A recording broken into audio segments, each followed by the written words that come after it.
everyone, it's Lisa with InkandInspirations.com, and I've been really busy working in my stamp room today, but I discovered something that I just had to share with you because it's just so easy and cute, and it's something you probably already have in your stamp room. It's this little image here to make this little chevron stamp. Okay, now this is a multiple stamped image, but I was working on these thank you cards for this month using the Oh Hello set, and you know, it has chevrons in it, and this is the Parker's Patterns paper, and there's chevrons in it, really big on chevrons now.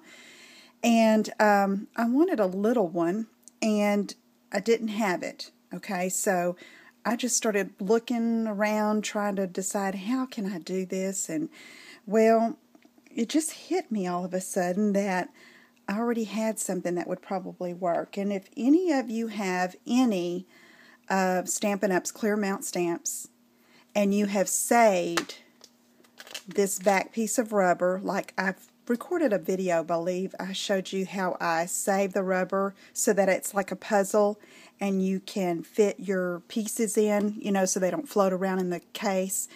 Well, if you'll look in the corners here, there are little arrows, like, hello, chevrons. And I saw those and I thought, perfect.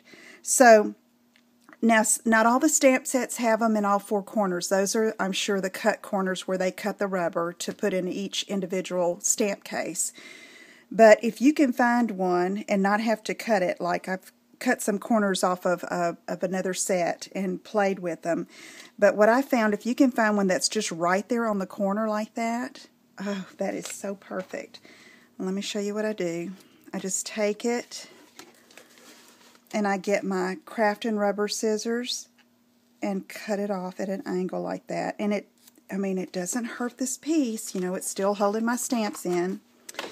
And what I did is I played with it for quite a while, I'll have to tell you, until I got it like I want it. But what I did, and I'll show you the one that I used, and this one will probably be one of my favorites too, but I trimmed some of the red rubber without getting that gray cushion, okay, because, you know, when you stamp sometimes it wants to pick up that edging, and I just played with it and trimmed until I got it like I like it. I know that corner will give me a problem, okay.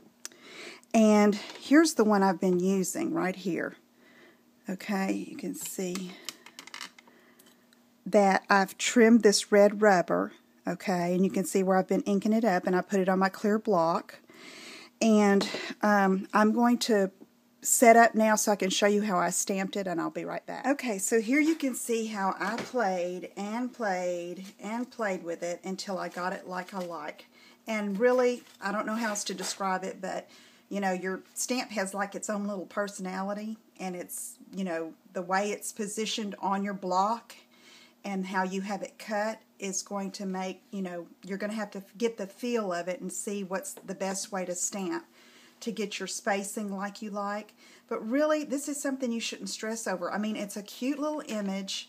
It's very trendy right now, and it's, I think it's just a great secret that I found. And, you know, I'm sure somebody else has discovered it too, but I hadn't seen it before, so I was super excited and had to share it with you. So I'm just going to show you here on this sample that I've done so many of.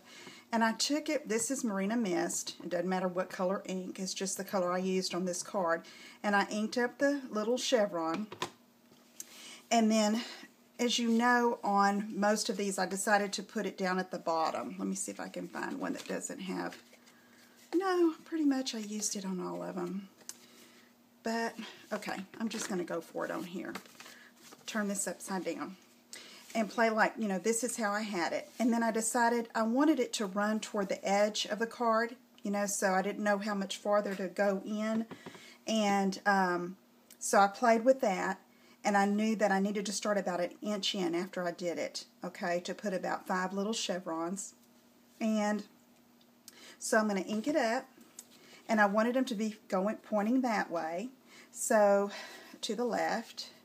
So I'm going to try to do this without getting my head in the camera. So there's one. See how cute? I mean, it's a perfect little chevron, and you can check your stamp to make sure you don't have excess ink each time.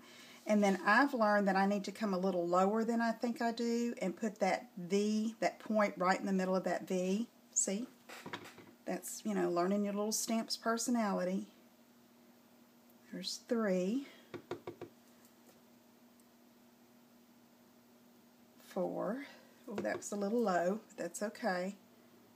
5. Okay, see? Now, that is so easy, and how cute is that?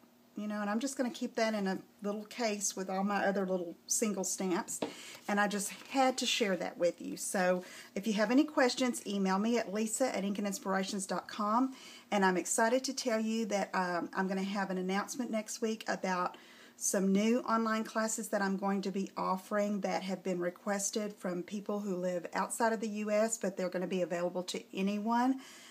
So be looking for that announcement. I'm always looking for ways to work outside the box, to think of new ways to use supplies, and real excited to show you that. So be looking for that. And if you haven't signed up for my email list, head on over to www.inkandinspirations.com. Sign up so that you can get the information on those classes, and I will see you again soon. Take care. Bye-bye.